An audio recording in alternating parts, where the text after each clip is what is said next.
All right, let's dive into a really incredible story from ancient India. It's a tale about tradition, a little bit of defiance, and a miracle so huge it completely changed how people thought about worship itself.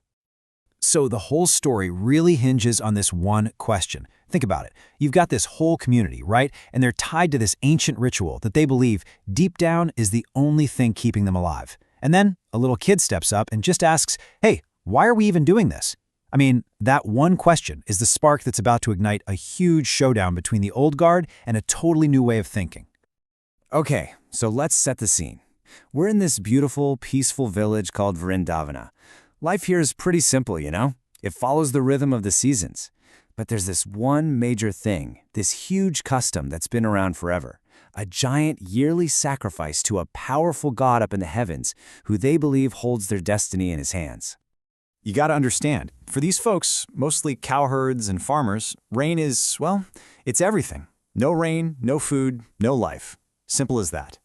And they believe all that life-giving rain comes from one guy, the heavenly king, Indra.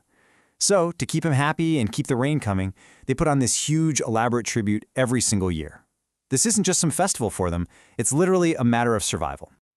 But then, everything changes.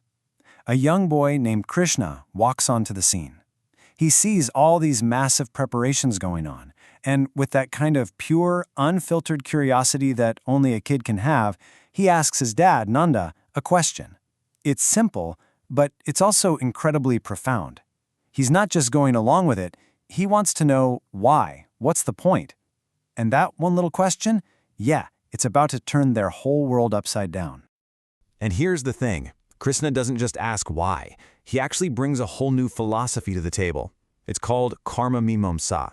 And the basic idea is this, what happens to you is a result of your own work, your own actions. Nature has its own rules, right? So if the rains don't come, it's not because some god is mad at you, it's just cause and effect. This way of thinking puts the power right back into your own hands, instead of relying on some faraway god in the sky. And this is where you really see the big conflict, the two sides clashing. You've got Nanda, his dad, who's all about tradition. He's saying, look, we have to worship Indra, or we don't get rain, period. But then you have Krishna's logic, which is like, hold on, clouds are just part of nature. Our success comes from the work we do, our farming, taking care of our cows, living with the land right here. Why are we worshiping someone way up there when everything that actually sustains us is right here on the ground? So Krishna doesn't just poke holes in the old way, he proposes a whole new plan. He's like, okay, instead of sending all this good stuff up to some god we've never seen, why don't we honor what's right in front of us? Let's give our offerings to the local brahmanas, our spiritual teachers. Let's honor the cows who give us everything. And let's worship that massive mountain that watches over all of us, Govardhana Hill. And you know what? Krishna's argument is just so logical, and honestly, he's so charming that the villagers are totally convinced. They decide to do it. They're going to ditch a tradition that's been around for generations and try something completely new, the Govardhana sacrifice. And this new ceremony is, wow, it's a total 180 from the old one. This is all about celebrating community, celebrating what you have right here.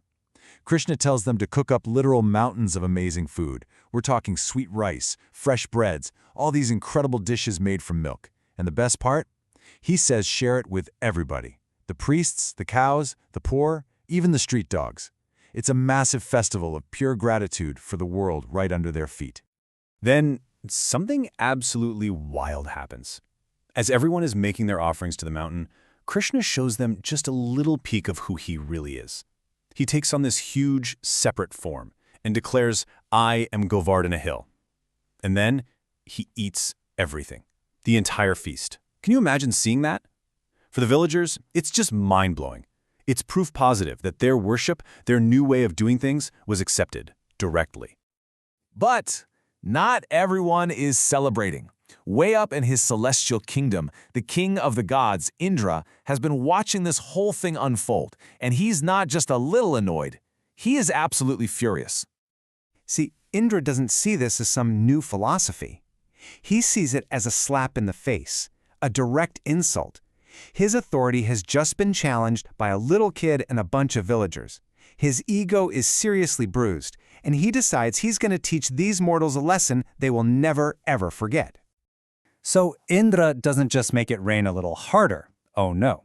He calls in the big guns. He summons the Samvartaka clouds. Now, these aren't your average storm clouds. These are the mythological clouds of cosmic devastation, the kind you use to end the universe. And his command is chillingly simple. Inundate Vindavana. Drown it. Wipe it completely off the map. And what happens next is pure chaos. The rain doesn't just fall, it comes down in sheets like solid pillars of water. Lightning is tearing the sky apart, the wind is just screaming, and the whole land is vanishing under a flash flood.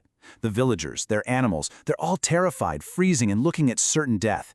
And in their absolute desperation, they all turn to the one person who got them into this mess, Krishna.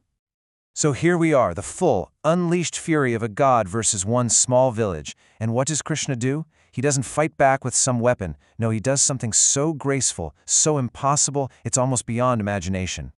7. Just think about that number. For 7 days and 7 nights, without a break, this apocalyptic storm just rages on. Outside, the world is literally being destroyed. But somehow, inside Vindavana, every single person, every single animal is perfectly safe. They're sheltered from a storm that should have completely wiped them out. And here it is, the absolute peak of the story. Krishna, who's only 7 years old, mind you, just calmly walks over to Govardhana hill and lifts it. He picks up an entire mountain like a kid picks up a mushroom, and then he holds it up on the little finger of his left hand, creating this giant, perfect umbrella that protects everyone. It's just this incredible display of effortless, unbelievable, divine power.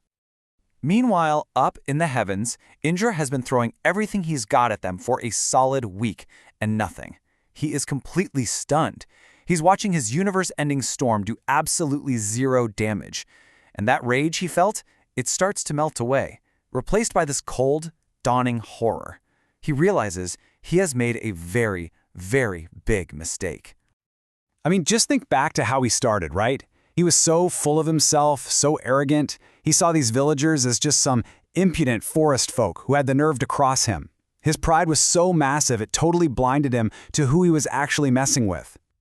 Well, that pride is completely gone now. The transformation is just total. A defeated and humbled Indra flies down from the sky and literally falls at Krishna's feet.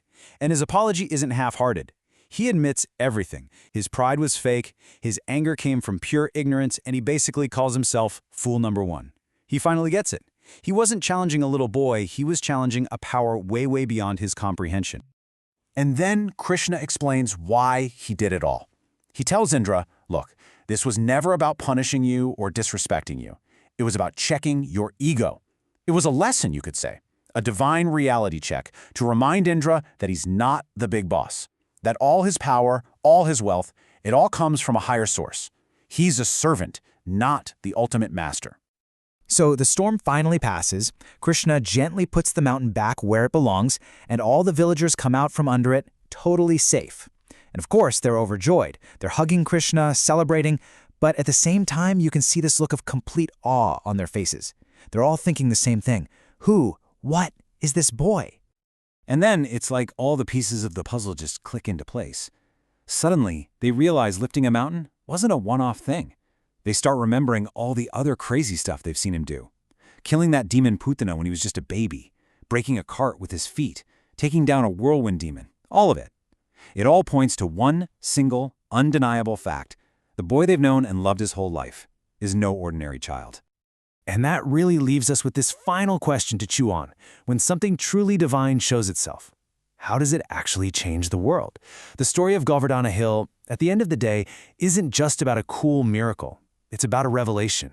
It's about that one moment that can completely shatter old beliefs, humble even the most powerful, and just forever change how a community sees itself and its place in the universe.